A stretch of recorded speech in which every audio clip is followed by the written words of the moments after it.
Well, I've got some big news about Finding America and some really nice hunts too.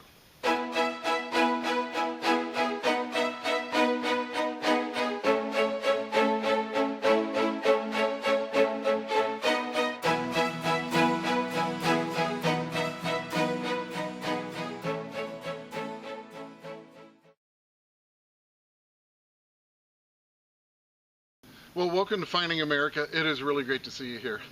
Well, I have a really big announcement to make, and I have been waiting a long time to share this with you, and it's honestly been really hard to keep it to myself. From now on, you're going to be able to see 2 Finding America episodes each week, but not exactly the way you're thinking. Well, I'm so proud to announce that Finding America is going to be partnered with a brand new TV streaming service based in New York City called Saltbox TV. Now, a few months back, I was contacted by them and they told me how much they loved the channel, and they really hoped I'd be interested in airing my episodes on their platform. Well, as soon as I looked into the company, I knew I had to be part of this endeavor. Now, Saltbox TV was founded by Jerry Gehring and Patty Carver, a husband and wife team with decades of experience in the entertainment industry. And it was during the COVID pandemic that they realized that there was absolutely no virtual entertainment that was intended for older adults and seniors who now found themselves almost completely isolated from their families and the world. Now, Saltbox TV is a very special kind of streaming service that's designed to connect older adults with quality and wholesome entertainment, like classic movies, documentaries, and all-time favorite shows like Dick Van Dyke, The Lucy Show, Alfred Hitchcock, Jack Benny, The Three Stooges, Laurel and Hardy, and now, Finding America. Another amazing thing about Saltbox TV are some of the other people who are also involved in this, such as James Burrows, the creator of Taxi, Friends, Will and Grace, and Cheers. And also David Chase, the creator of The Sopranos. And we got Doc Severinsen from The Tonight Show, Henry Winkler, The Fonz, and Didi Khan of Grease, and as well, the late great Ed Asner. And the best thing about the service is that it's available through Roku, Amazon Fire Stick, and any device you have through their website, saltboxtv.com. There are no plans to join, no passwords to remember, and best of all, it's 100% free. You just click, watch anything you want, anytime you want. You know, it absolutely amazes me when I think back on how Finding America started off with 1 subscriber just 3 years ago. And now we're almost at 10,000 subscribers. We've partnered with Calico metal detectors as well as Minelab metal detectors. And now we're available in thousands of homes and facilities all across the country on Saltbox TV.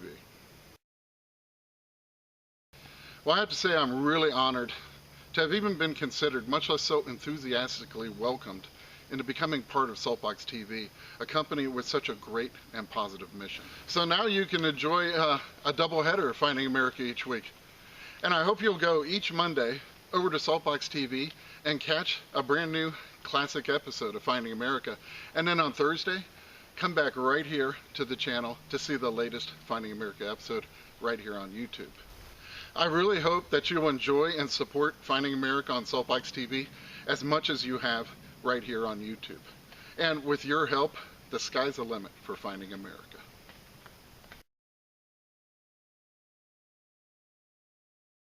Well, I did get back together with Chris this week to do some detecting, but I just had to get out and do a bit of detecting the day before I was supposed to meet up with him.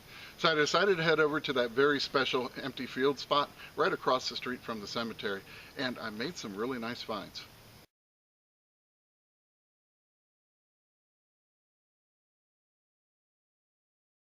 Well, it seems I can't get out anymore without finding some type of Model T part. And here's another one. This one was about 8 inches down. And it's going to be the retaining nut for the valve stem. Jeez. I tell you what, I have the biggest collection of these ever. But I'll take it. It just shows you you're on an old spot.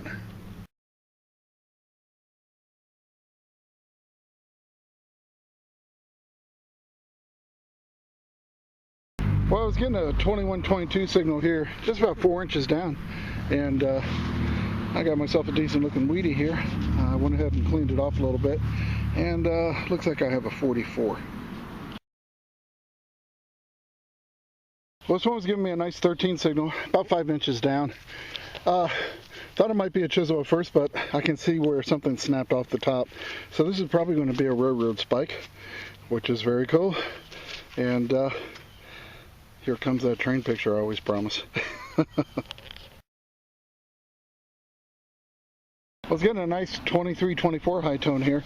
Turned out to be an older Wheatie, so not too shabby. I toothpicked it, and I've got a 1939 Philadelphia. So not bad. Maybe there's a piece of silver hiding in here somewhere.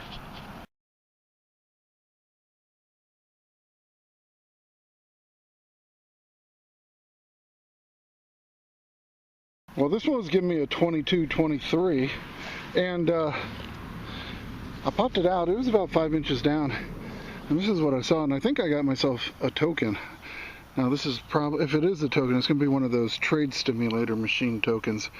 They would have had them in bars, on the countertops, and in stores, and you'd put your penny in, or nickel, or whatever it was, and one of them might be worth a prize, one of them might be worth nothing. But let me see what this one says on it, and I'll be right back.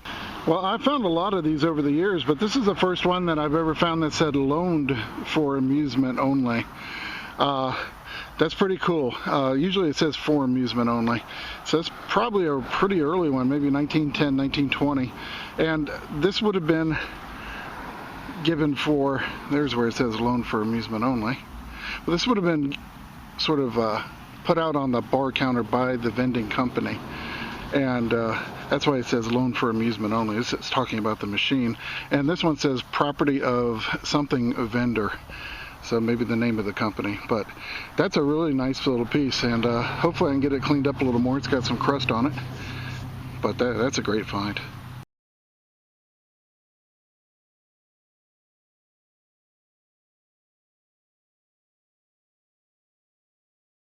Now, trade stimulator machines had their beginnings all the way back in the late 1800s in the old saloons. Now, these machines were placed next to the cash register or near the exit in hopes that the customer might spend a little bit more of their money before they left. They could put a nickel in the machine, pull the handle, and hope to win a free cigar. Now, these amusement machines were basically slot machines, but they got themselves around the anti-gambling laws by offering prizes like candy, gum, cigarettes, and even stamps instead of money. By the early 1900s, you could find these machines in bars, restaurants, and stores all across the country. And pretty soon they started using metal tokens with the prizes stamped right on them, much like the one that I found. Now, eventually the fad ran its course, and the machine's popularity faded out during the 1950s.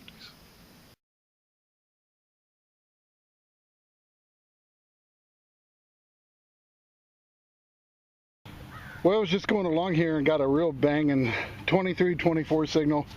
I could tell it wasn't very deep, and I just popped a little plug here, and look what I see. Nice little ring. Look at that. I'll be darned. It's costume jewelry from the looks of it, but still pretty. Look at that. A big old zirconia or fake stone right there. Wow. That's pretty cool. Well, that'll get your blood going.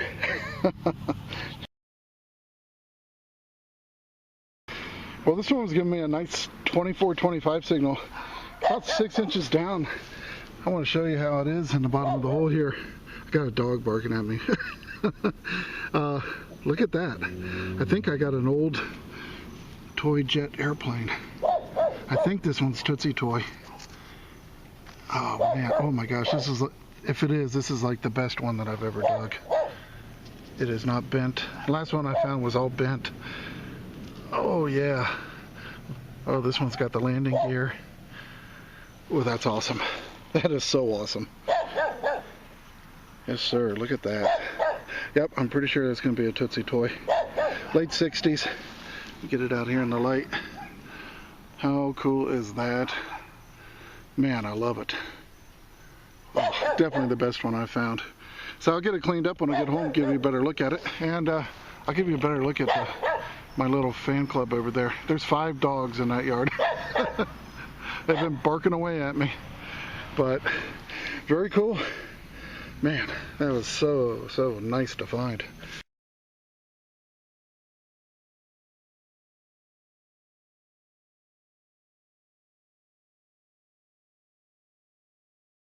Well, this time I was getting a 15, dug down about 4 inches, and I think I'm definitely on to where the kids were playing.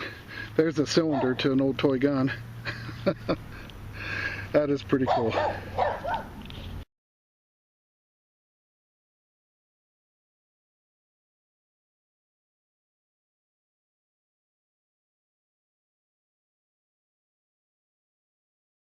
Okay, well, got a 14-15 here, and I gotta say we're keeping up with tradition. Model T valve stem. Oh, just awesome. I don't know, at least 18, 20 of them from this spot. So, that's amazing. I can't believe there's that many out here.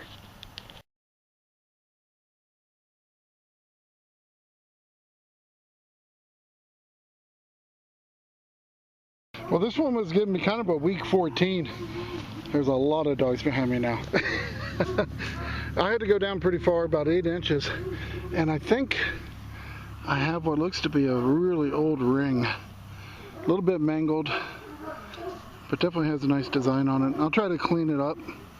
That's definitely old, early 1900s at least. So, nice little find. Happy with that one.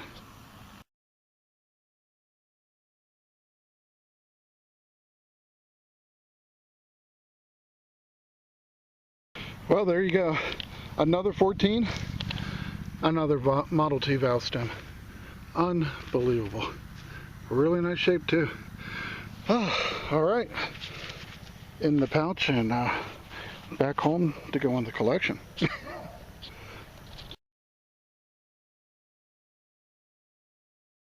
Well, you just knew that we had to go back to that place where Chris pulled that awesome gold ring in the last episode, just to see if there was anything else left there to be found. And I had to say, there was. Well, Chris got something pretty good. We're out in the morning dew. Yeah, bright early Sunday morning. The fog's finally lifted, but it left a lot of dew on the ground. Kind of messy. But Chris said he got an 11, and he has a nickel, so we're getting a little hopeful here. But that's normally something old. Might have been on edge. It's a V. I was just going to say it'd be nice if it was another V. It is, yeah. All right, second V nickel. Something kind of worn. Nice. Let's see if I can... 1800s. Hey, nice. Nice. 1885. Come on. Let's see. 1885, and you can put that in the bank. 18 something or other. Maybe 1890. Sweet. Kind of hard to see. Hey, yeah, that's nickel. Awesome. Well, we've been digging a lot of garbage, and this is the first really good signal. Yeah. So that's awesome. Again, not very deep. Yeah, we've only been out here for about 20 minutes, 25. I think she'll clean up nice. Yeah, and V's don't really ring up that low. Maybe there's a piece of nail in there or something. Might have been on edge too. Yeah. Cool deal.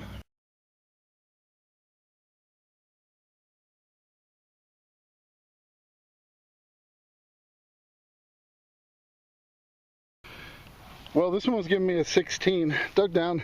I just had to show it to you. It's pretty cool. It's an old pen. Still got the gold coloring on it. I was hoping there was something written on it, but I'll have to find out later when I can get a chance to clean it up a little bit more. That's a cool little find.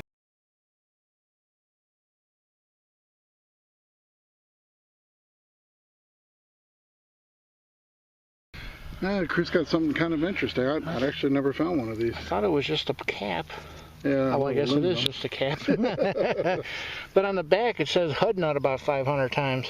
Richard Hudnut. Yeah, we're familiar with that name. Yeah, that's pretty cool. I've never seen that one before. Yeah, wonder what that was off of. Yeah, that's pretty cool. I don't know. I'll just see if I can figure it out.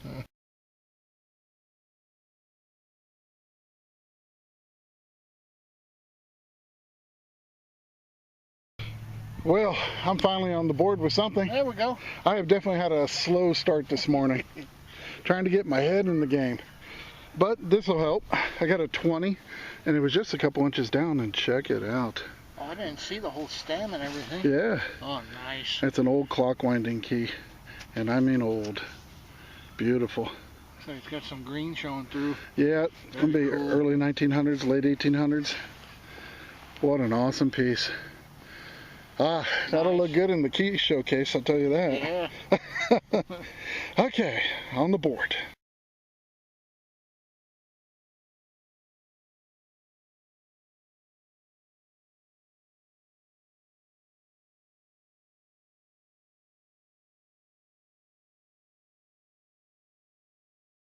Well, not too far away from that clock winding key, I got another key. Now, this one's going to be pretty old. You can look at the style of the numbers on it. And on the other side it says Keil, K-E-I-L. So I haven't dug one of those up, but I'm going to guess this is probably 30s. Could be a little older, but nice looking key though.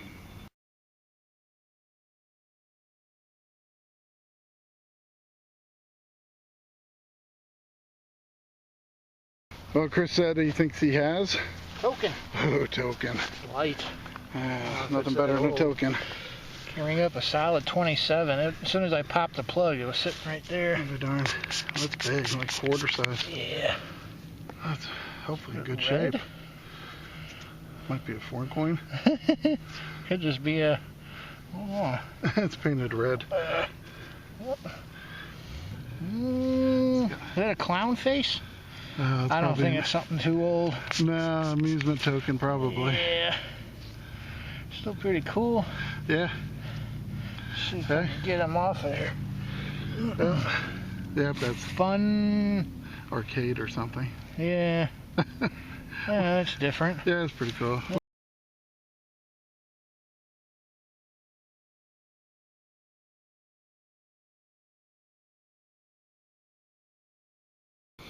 Well, this one was giving me a 12, and I was happy to see a nickel.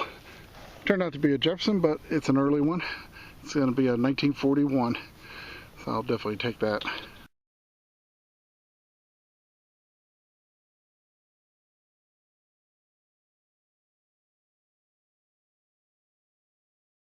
Well, Chris says he got something pretty darn cool. Finally. Yeah. It's been few far between, man. It's a beautiful day, but it's a tough day. Yeah. But that's the way it goes with metal detecting. Oh, that is That's nice. not deep at all. What was that giving you? 19 solid. Wow. Look at the other side. Ooh. Some fancy coming through. That's got a nice got a design. I don't want to push that too Yeah, hard. the pin's still on it. Pretty cool. Tiny little thing. That's beautiful. Yeah, it's going to clean up nice. Wow.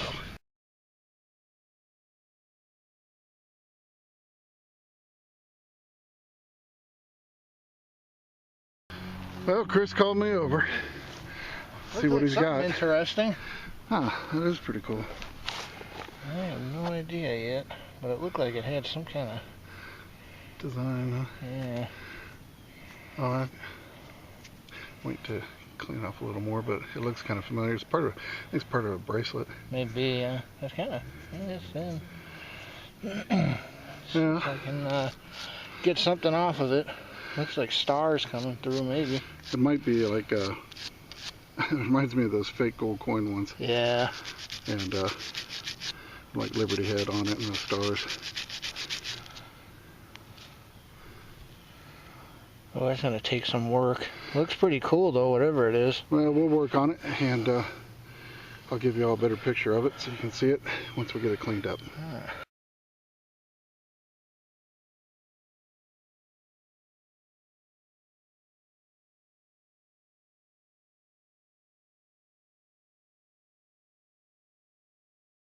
Well, I really hope you enjoyed watching this episode, and in honor of our new partnership with Saltbox TV, I thought I would share some great old photos of those great old shows that never failed to make us smile. And I have those coming up right now. And remember, it's history that makes a find a treasure, and I cannot wait to see you back here next week on Finding America.